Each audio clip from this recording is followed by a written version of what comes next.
Alright, this is going to be just a rambling video. Nothing special.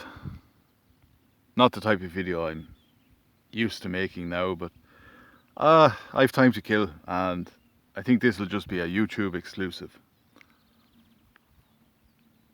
A few years ago, must be 5 or 6 years ago now, I came across an article, and it was about a truck driver who, at the tender young age of 56, decided that he was really a 6-year-old girl.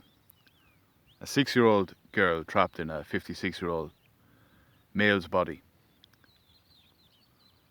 And the article, the newspaper article,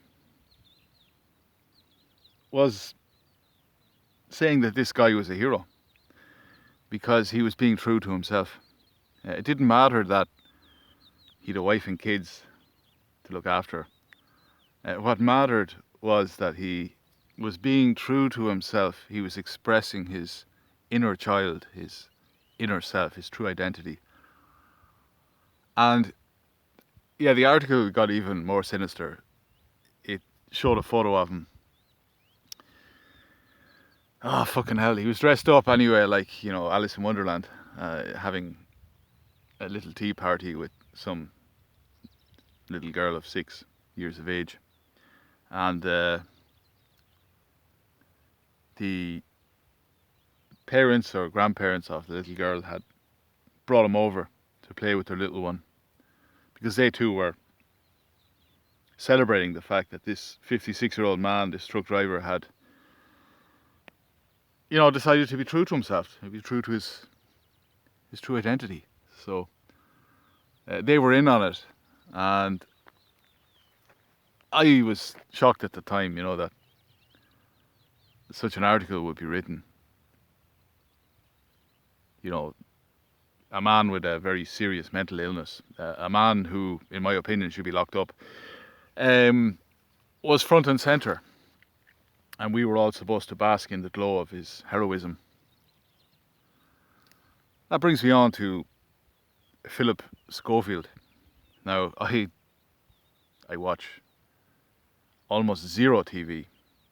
Now and then when I'm having my lunch, when I'm cooking something, it might be on in the background, but it's never on for long.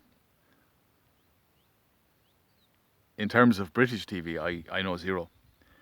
The first time I heard of Phillip Schofield was when I was a child. We had a lot of videos, and there was a video about a visit to the zoo in England, and it was presented by Phillip Schofield.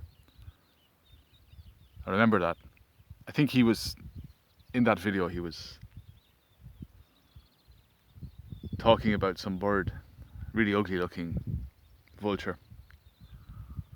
And he was joking about it not being the handsomest animal in the zoo, or in the animal kingdom. But yeah, last year, clips, and well, the last few years, clips of Phillip Schofield and Holly Willougby, or whatever, however you pronounce her surname, have appeared in my Twitter feed. And there was a video, it's a famous one now, of them in a studio, during the Scamdemic, and a massive sheet, it looks like latex, has been installed to separate the studio in two.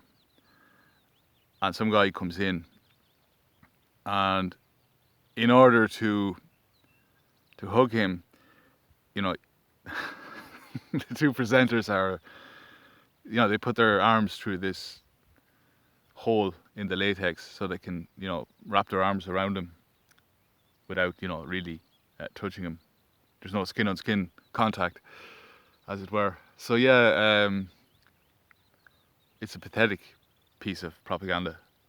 Absolutely pathetic. And, they're getting all emotional. Oh, I think Holly Willoughby says something like, I really like it, but at the same time, I don't like it.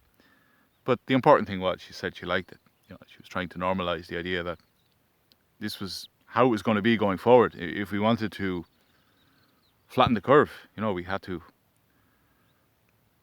take on precautions like this one, you know. Giant wall of latex in your living room. Separate the family. Separate kith and kin. Horrible stuff, really. Horrible stuff. But yeah, last year, there were rumours and all the rest of it, and about him having a relationship with a young man or a teenager. And, Phillip Schofield, it was said, was married and had kids. But the TV channel, the programmes on the TV channel, the TV personalities on the channel, they all circled the wagons. They all gathered around Phillip Schofield to tell him how brave he was to come out as gay. Yeah, very brave, coming out as gay in the year 2022. About as brave as coming out as a Christian in the middle of an Inquisition. But yeah, he was, Schofield was so brave. And, a lot of crying. Every few minutes someone would break down and cry, and there were a lot of hugs. British and anti-state stuff. Horrible to behold. Horrible to behold the cancer that has gripped modern society. Disgusting. Anyway, let me know what you think. I think I've killed enough time.